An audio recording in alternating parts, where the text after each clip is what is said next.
안녕하세요. 창세기 36장 시작합니다.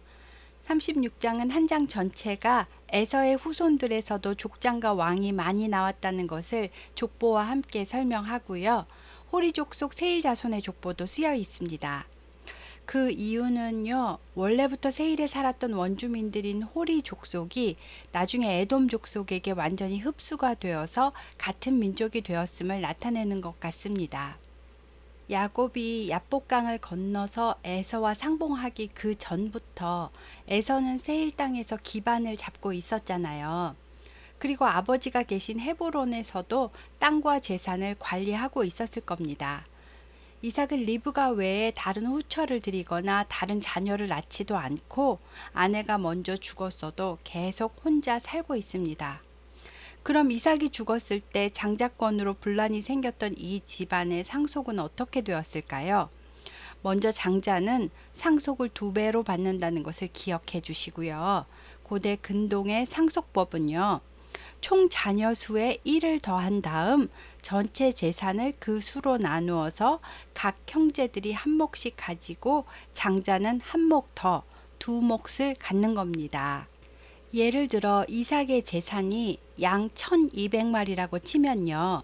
지금 야곱과 에서 자녀가 2명이니까 더하기 1을 하면 3이잖아요. 총 재산 1200을 3으로 나누면 400마리가 됩니다. 그럼 차자가 400마리를 가지고 장자는 2몫이니까 800마리를 갖게 되는 겁니다.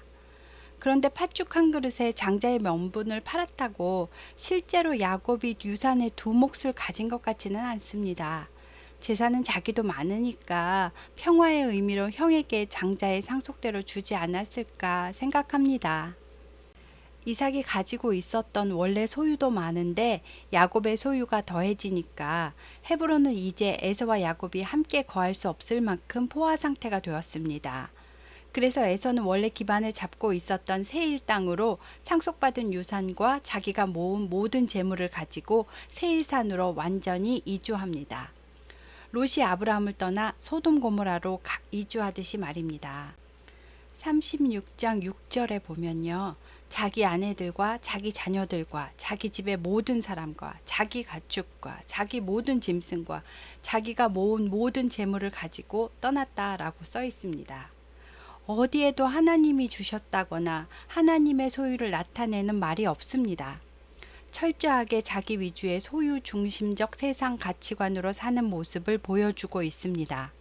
반면 야곱은 아버지의 유업을 이어 가나안 땅을 지키고 떠나지 않았습니다. 에서와 에돔은 불다라는 같은 뜻입니다.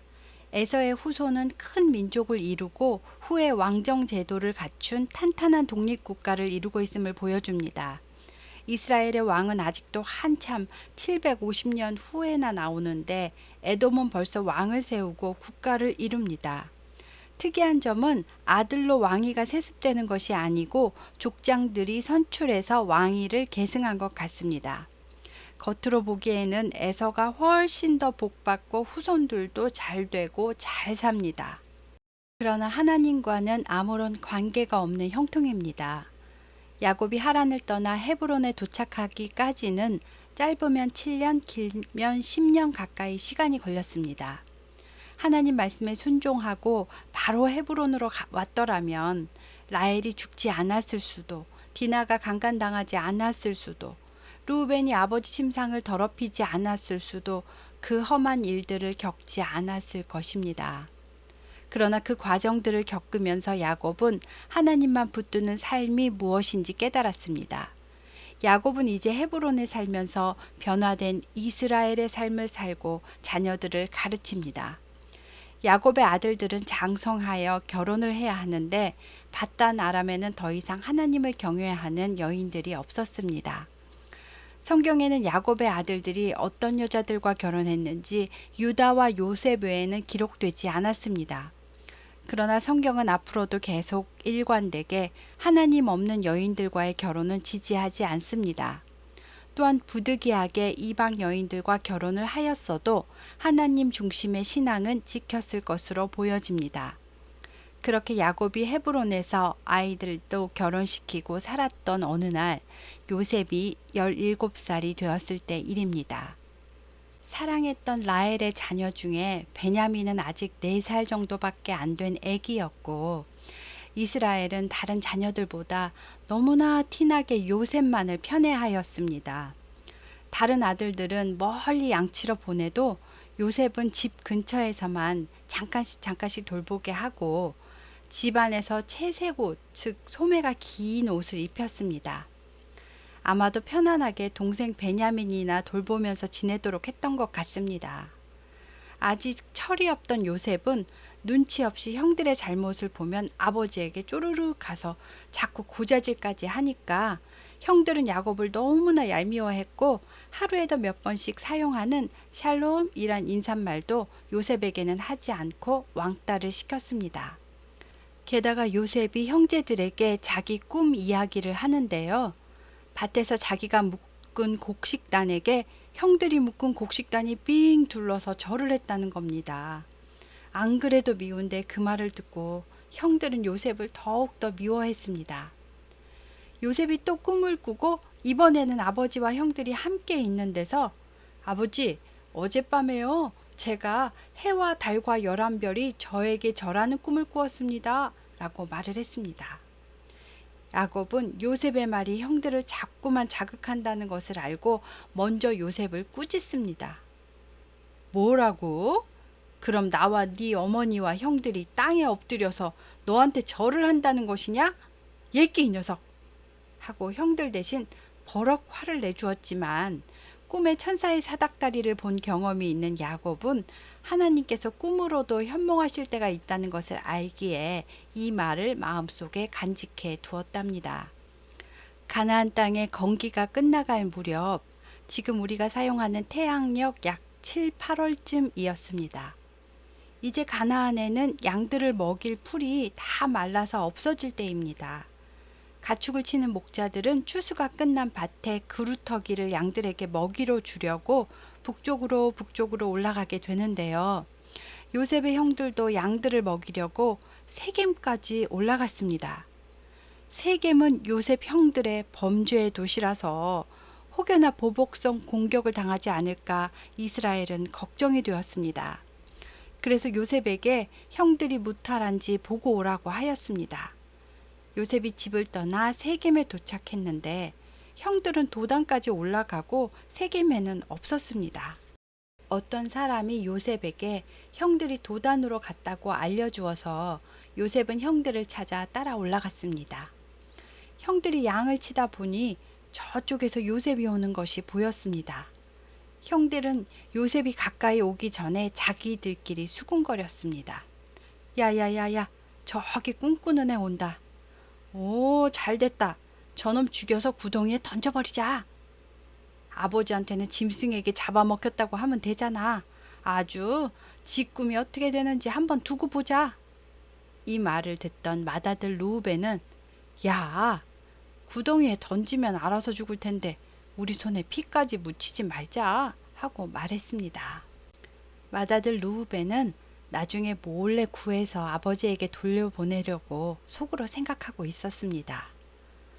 요셉이 오자마자 형들은 요셉의 채색 옷부터 벗기고는 물이 없는 빈 구덩이에 던졌습니다. 형제에게 범죄를 저지르고 이들은 죄책감도 안 드는지 모여서 태연하게 음식을 먹습니다. 그런데 저기 한 무리의 이스마엘 상단이 향품과 유향과 모략을 싣고 애굽에 가서 장사하려고 오는 것이 보였습니다. 이들을 보자 넷째 아들 유다가 얘들아, 저 꼼쟁이 죽여봤자 우리한테 유익할 게 없어. 차라리 저 상단한테 팔고 동생을 죽이는 살인죄는 우리는 짓지 않는 게 좋겠어 라고 하니까 다른 동생들이 그래 그러자 하고는 요셉을 구덩이에서 끌어올려서 상단에게 은 20에 팔았습니다. 성인 노예 한 명 값은 은 30이었는데요. 요셉은 미성년자라서 은 20을 받았습니다. 당시에는 하갈의 아들 이스마엘 후손들과 아브라함의 후처 그두라의 넷째 아들 미디안의 후손들 중에 무역업에 종사하는 사람들이 상단을 꾸려서 아수르와 애굽을 많이 오갔기 때문에 여기에 두 족속의 상단이 같이 왔었는지는 모르겠지만 두 상단의 이름이 두 개 다 혼용이 돼서 나옵니다. 형들에게 팔려서 노예로 애굽에 끌려가는 17살 어린 요셉은 얼마나 무섭고 또 두려웠을까요? 또 그의 아버지 야곱의 하나님께 얼마나 울면서 기도했을까요? 아버지도 보고 싶고 죽은 엄마도 너무 그립고 어린 동생 베냐민도 형들이 혹시 괴롭히고 해치진 않을까 너무나 보고 싶고 걱정도 되고 마음이 슬펐을 것입니다. 그런데 요셉을 파는 그 자리에 르우벤은 없었습니다. 맏아들 르우벤은 형제들 모르게 요셉을 구출하려고 동생들이 밥 먹을 때 혼자 쓱 빠져서 다른 길로 삥 돌아서 요셉을 떨어뜨린 구덩이로 갔는데 그새 팔아버리고 없는 겁니다. 히브리인들은 고통과 분노와 슬픔을 나타낼 때는 자기가 입고 있던 윗옷을 쫙 찢는데요. 르우벤은 옷을 찢으면서 아이가 없도다. 나는 어디로 갈까? 라고 말합니다. 어디 가서 동생을 찾아오냐? 라는 뜻도 있지만 맏아들로서 아버지에게 이제 뭐라고 말을 하나 하고 괴로워하는 것입니다. 하지만 그것도 잠시뿐이고 형제들은 죄를 그럴듯하게 위장하려고 순념소를 죽인 다음 요셉이 입었던 채색 옷에다 그 피를 막 묻혔습니다. 그리고 아버지에게 가져가서 아버지, 이거 오다 발견한 건데 혹시 이거 요셉 거 아니에요? 라고 말했습니다. 야곱은 요셉의 오심을 알아보고 자기 옷을 찢으면서 아이고 요셉이 악한 짐승한테 잡아먹혔구나. 이를 어쩌면 좋으냐. 아이고 요셉아 하고 오랫동안 슬피 울면서 애통하였습니다. 다른 모든 자녀들이 위로해도 소용이 없고 야곱은 나도 슬퍼하며 스올로 내려가 요셉을 만나야겠다. 아이고 하며 엉엉 울었습니다. 당시 죽은 자들은 스올이란 곳으로 간다고 생각했답니다. 이때 야곱의 아버지 이삭이 168세로 아직 살아 있었고요. 야곱은 108세였을 것입니다. 한편 요셉을 사간 미디안 상인들은 요셉을 애굽에 데려가서 바로의 신하 친위 대장 보디발에게 팔았습니다. 여기까지가 37장 이야기인데요. 38장에는 팔려간 요셉의 이야기가 이어지는 게 아니고 넷째 아들 유다의 이야기가 이어집니다. 요셉을 파는 사건이 일어난 얼마 후에 유다는 형제들이 있는 헤브론을 떠나서 아둘람 사람 히라와 친구로 가까이 지냈답니다. 아둘람은 헤브론에서 북서쪽으로 24km 정도 떨어진 가나안에 있는 31개 성읍 중에 하나였습니다. 유다는 거기서 가나안 여자와 결혼해서 아들 3명을 낳습니다. 첫째 이름은 엘, 둘째는 오난, 셋째는 셀라였습니다. 셀라는 거십이라는 장소에 있을 때 낳았습니다. 유다는 장자 엘을 위해서 다말이라는 딥나 여자와 결혼을 시켰는데요. 하나님께서 이 엘이 여호와 보시기에 너무 악해서 죽이셨다고 합니다. 무슨 죄인지는 모르겠지만 죄는 우리가 보기에 어떤지는 중요하지 않습니다. 항상 하나님 보시기에 어떠한가를 생각해야 합니다. 당시에는 계대 혼인이라는 제도가 있었는데요. 형제가 자식 없이 죽으면 다른 형제가 죽은 형제 부인과 잠자리를 해서 아들을 낳도록 하고 나중에 유산을 상속받을 때 그 낳아준 아들이 죽은 형제의 상속을 대신 이어받도록 하는 죽은 형제의 씨를 이어서 보존케 하는 제도였습니다. 이 제도는 나중에 모세가 율법으로 신명기 25장에 자세히 기록합니다. 유다의 맏아들 엘이 죽었기 때문에 둘째 아들 오난이 형수 다말에게 씨를 이어주려고 잠자리를 합니다. 그런데 오난은 형수 다말에게 씨를 주지 않으려고 땅에다 설정을 했답니다. 형이 없으면 자기가 장자의 몫으로 3분의 2를 받을 텐데 형수가 아이를 낳으면 큰형 장자의 몫이 그 아들한테 가게 되니까 자기는 4분의 1밖에 받지를 못하기 때문입니다. 이 일도 하나님 보시기에 악해서 하나님은 오난도 죽이셨습니다. 유다의 막내 아들 셀라는 아직 어리기 때문에 유다는 며느리 다말에게 셀라가 클 때까지 딥나에 있는 아버지 집에 가서 수절하고 기다리라고 했습니다. 언제 부를지 기약이 없기 때문에 사실상 소박 맞은 거나 다름이 없습니다. 디나는 딥나로 떠났습니다. 얼마 뒤에 유다의 부인도 죽게 되어서 장사를 지내고 애통하는 기간이 끝난 후에 유다는 자기 친구 히라와 함께 딥나에 있는 양털 깎는 자에게로 올라가게 되었습니다. 유목민들에게 양털을 깎는 행사는 며칠 동안 하는 큰 행사였기 때문에 사람들은 손님을 부르고 술도 마시고 잔치를 즐겼습니다. 다말은 이 소식을 듣고 얼른 과부의 의복을 벗고 창녀처럼 보이게 옷을 갈아입었습니다. 옛날에 과부는 구제와 보호의 대상이었기 때문에 뭔가 딱 보면 아 과부구나 하고 알 수 있는 옷을 입고 다니게 해서 사람들이 보고 도움을 줄 수 있도록 하였습니다. 다말은 얼굴을 베일로 가리고 딥나로 가는 길가에 있는 에나임 문에 앉아서 시아버지 유다가 지나가기를 기다렸습니다. 시아버지의 아들 셀라가 다 컸는데도 자기를 부르지 않았기 때문입니다. 유다는 술을 한잔하고 지나가다가 창녀가 있는 것을 보고 너와 오늘 잠자리를 해야겠다 라고 말했습니다. 다말은 그럼 잠자리 값으로 무엇을 주겠습니까? 라고 했는데 유다가 염소 새끼 한 마리를 주겠다고 했습니다.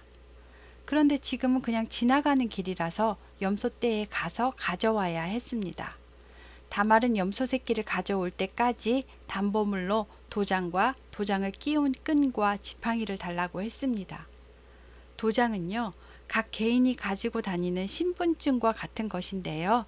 반지처럼 손가락에다 끼거나 끈을 끼워서 목에다 걸고 다녔습니다. 또 지팡이는 부족을 상징하는 문양이나 자기가 좋아하는 장식으로 무늬를 새겨 넣어서 이것도 항상 가지고 다녔기 때문에 이 두 가지가 있으면 어느 지파 누구 것인지 금방 알 수가 있었습니다. 유다는 나중에 염소랑 바꾸면 되니까 그러라 하고는 선뜻 내주고 다말에게 들어갔습니다. 다말은 이 일로 임신하게 되었습니다. 다음날 유다는 자기 친구 히라에게 염소 새끼를 주면서 창녀에게 가서 담보물을 좀 찾아다 달라고 부탁했습니다. 히라는 가서 창녀를 찾다 못 찾고 돌아와서는 유다야, 거기에는 창녀가 없다는데? 라고 했습니다. 유다는 내가 분명 염소를 보냈는데도 못 찾았으니까 할 수 없지 뭐. 괜히 찾는다고 여기저기 수소문했다가 망신당할 수도 있으니까 그냥 그거 가지게 내버려 두자 라고 말했습니다. 그 후 석 달이 지났습니다. 다말이 어디서 행음을 했는지 임신했다는 소리가 유다에게 들렸습니다. 유다는 그를 끌어내서 불사를 하고 했습니다. 화형은 정말 극형에 처할 때, 즉 레위기에서는 아내와 장모를 아울러 범하는 극악한 근친 상간죄나 제사장의 딸이 행음한 경우에 국한이 되는데요. 유다는 다말이 가문과 족장의 명예를 실추시켰다면서 극심한 분노로 화형을 선고한 것입니다. 다말이 끌려가면서 사람을 유다에게 보냅니다. 도장과 지팡이를 주면서 이 물건 임자가 임신한 아이의 아버지입니다 라고 전하라고 했습니다. 유다는 이것을 받아들고 그는 나보다 옳도다. 내가 그를 내 아들 셀라에게 주지 아니하였음이로다 라고 말하고 다말을 풀어주었습니다. 유다 기준에서 자기보다 옳다고 한 것이지 다말이 한 행동은 도덕적으로 절대 옳은 행동은 아닙니다. 자신이 계대 혼인 제도에 따라 막내 세라를 다말에게 보내 후손을 낳아주기로 했는데 자기가 이행하지 않았고 다말이 음란해서가 아니라 후손을 얻겠다는 강한 집념으로 이런 행동을 했음을 알았기 때문에 자기 잘못을 인정한 것입니다. 유다는 다말을 용서했고 다말은 유다의 아이를 낳지만 그 후로는 다말을 가까이 하지 않았습니다. 다말이 해산을 하는데 보니 쌍둥이였습니다. 쌍둥이를 낳을 때는 먼저 나오는 장자를 구분해내야 되기 때문에 먼저 나오는 아이의 손에 붉은 실을 메어서 표시를 했었는데요. 머리가 먼저 나와야 되는데 손이 먼저 쑥 나오는 겁니다. 산파가 얼른 붉은 실을 아기 손에다 메었습니다. 그런데 그 손이 도로 쏙 들어가고 이번에는 둘째가 먼저 밀고 나오는 겁니다. 산파는 어머나 어쩌면 네가 먼저 터트리고 나오느냐 하고 아기 이름을 터트리다 라는 뜻으로 베레스라고 불렀습니다. 그리고 손이 먼저 나왔던 육적 장자는 나왔다 라는 뜻의 세라로 이름을 지었습니다. 성경은 그동안 육적인 장자 대신에 차자를 영적 장자로 선택했었습니다. 이삭도 그랬고 야곱도 그랬습니다. 그런데 야곱의 아들들 중에 첫째 아들 루우벤은 아버지 침상을 더럽혀서 자격이 박탈되었고, 둘째, 셋째 시몬과 레위는 세겜성 살육으로 자격이 박탈되었습니다.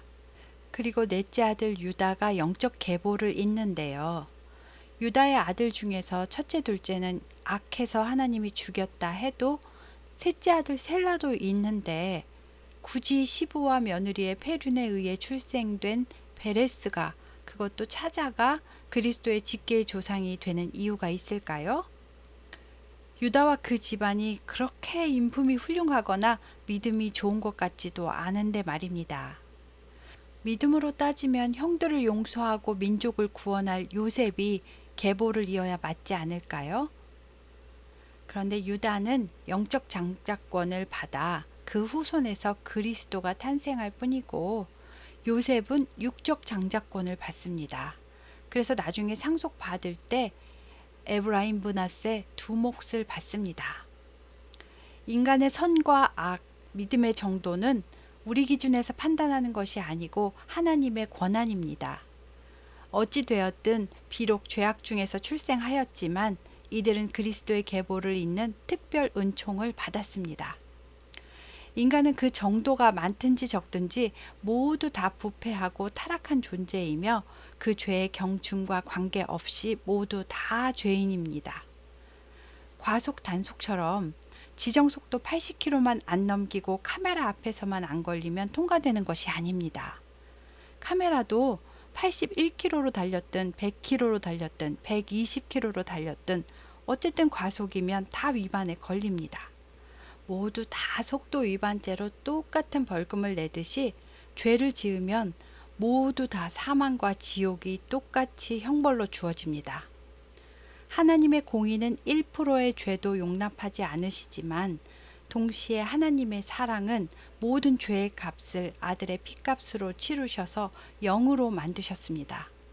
그래서 우리는 아무 공로가 없습니다. 성경이 말하는 의인은 우리가 생각하는 의로운 사람이 아니라 의롭다고 여겨주심을 받은 사람임을 항상 명심하시고요. 믿는 자가 뭐 저래? 교회 다닌 사람들이 뭐 저래? 장로가 뭐 저래? 라는 비난 앞에 더욱더 겸손하게 거듭난 자로서의 삶을, 의인의 삶을 살도록 나를 점검해 보아야 하겠습니다. 자, 오늘은 36장부터 38장까지 하였습니다. 다음 시간에는 팔려간 요셉이 애굽에서 어떤 일을 겪는지 말씀드리겠습니다. 감사합니다.